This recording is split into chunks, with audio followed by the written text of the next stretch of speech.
Hello friends, तो आप जैसा कि देख सकते हैं, ये है उमा शंकर सिंह। आप इन्हें फॉलो कर सकते हैं। ये इन्होंने अपने प्रोफाइल पे लिखा हुआ है, इतिहास हमें अपने अतीत की जानकारी देती है। ये 26 नवंबर का पोस्ट है, मैं इन्हें फॉलो करता हूँ। अगर आप भी इनके बारे में और पढ़ना चाहते हैं तो आप पढ़ सकते हैं। इन्होंने क्या ऐसे ऐसे विभूतियों से सभी लोग को नॉलेज लेना चाहिए। शायद इन्होंने इसको रीपोस्ट किया है। वैसे अच्छी चीज़ है, आप भी कर सकते हैं रीपोस्ट। अच्छी चीज़ होती है।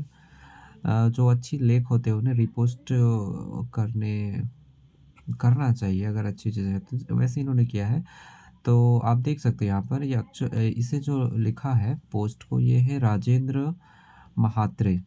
राष्ट्रीयकृत बैंक में काम किया है इन्होंने 1977 और 2017, और ये 10 नवंबर का पोस्ट है।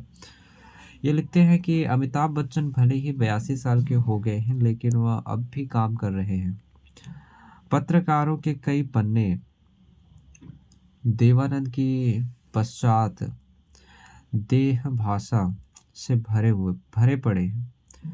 लगभग सभी चैनल इस बात की चर्चा करते हैं कि हेमा मालिनी उस उम्र में भी कितनी खूबसूरत दिखती हैं। रेखा की बढ़ती उम्र का जलवा बरकरार रखने को लेकर सोशल मीडिया पर जोरदार चर्चा हो रही है। हम फिल्मी सितारों और राजनेताओं में इस कदर उलझे हुए हैं कि ज़्यादातर लोगों को दूसरे क्षेत्रों में योगदान देने वाले महर्षि नज़र ही नहीं आते। बहुत कम भारतीय ऐसे महान लेकिन उपेक्षित लोगों पर ध्यान देते हैं। यह लिखते हैं कि पीछे पीछे का कारण है डॉक्टर रघुनाथ माशेलकर हैं। वह 1 जनवरी 2024 को 82 वर्ष के हो गए। मसेलकर जो स्कूल में प्रवेश पाने के लिए आवश्यक फीस का भुगतान ही नहीं कर सकते थे। नगर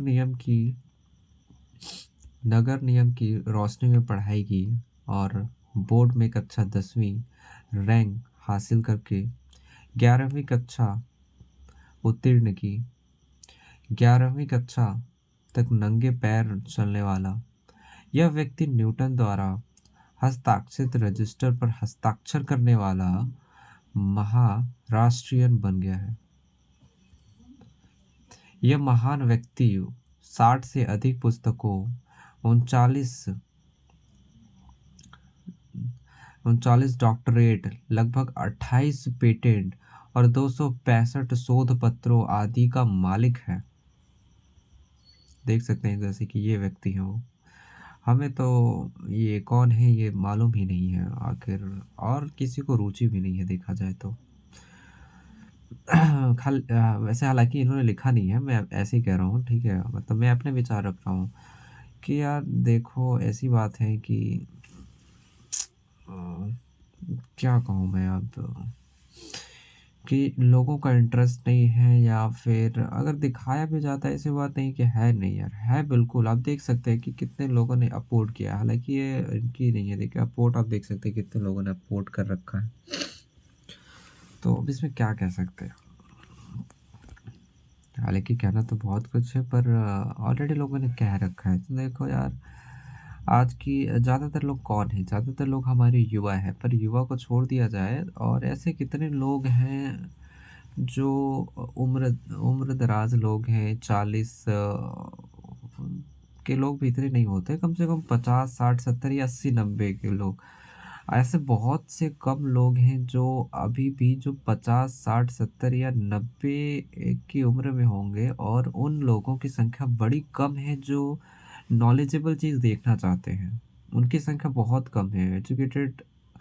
ऐसे लोग जो कि एजुकेटेड चीज़ें देखना चाहते हैं वो बहुत कम है, या एजुकेटेड लोग ही कम है, मैं कहना चाहूँगा। ज़्यादातर लोग तो ऐसे हैं जो कि एजुकेटेड नहीं हैं और वो ज़्यादातर रील्स देखना पसंद करते हैं, वो ऐसे लोग हैं। तो ज़ाहिर-सी बात है कि अच्छी चीज़ों को देखने वाले बहुत कम हैं, और देखा जाए तो टीवी चैनल्स जो होते हैं, या जो कोई भी चैनल्स होते हैं, वो पैसा कमाने के लिए ही करते हैं। और देखा जाए तो अगर आप उनकी जगह पे होते तो आप भी वही करते।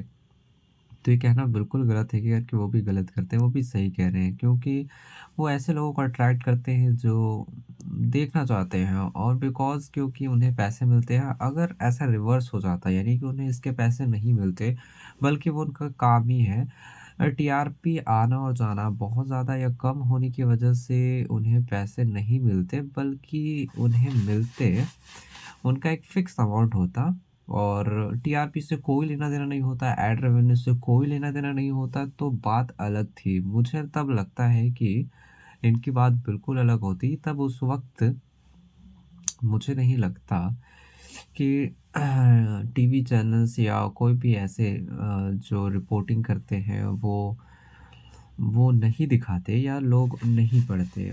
सारा खेल इसमें पैसों का है, अगर पैसे वाली चीज़ हटा दी जाए और केवल आप न्यूज़ वाली चीज़ दिखाओ, यानी कि पैसे का नाता बिल्कुल आप ख़त्म कर दो तो बिल्कुल आप कह सकते हैं कि वो वही दिखाएँगे जो एक्चुअल में है और लोग भी शायद वही पढ़ेंगे और जिन्हें पढ़ना है वो पढ़ेंगे। देखो इसमें क्या होता है ना कि लोग देखा जाए तो हर चीज़ एक-दूसरे से जुड़ी है, कनेक्टेड है। देखो यार अगर आप सही चीज़ें दिखाओगे तो लोग सही चीज़ें देखेंगे क्योंकि उनके पास कोई ऑप्शन ही नहीं है। क्योंकि इससे पहले भी तो लोग सही चीज़ें ही देखा करते थे लोग।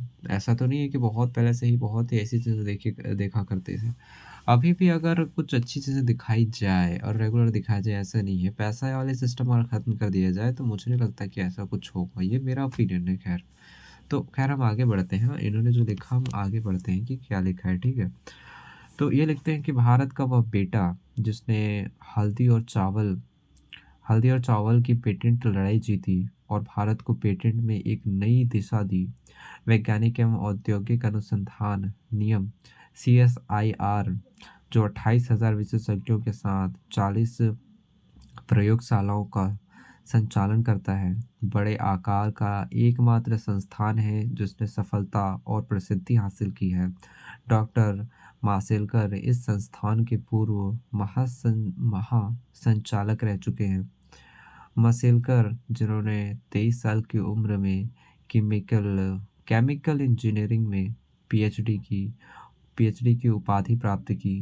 जेल रसायन विज्ञान ये कुछ और चीज़ है। जल रसायन विज्ञान, पॉलीमर प्रतिक्रियाओं, द्रव्य यांत्रिकी में एक प्रसिद्ध विशेषज्ञ है। 3 पुरस्कार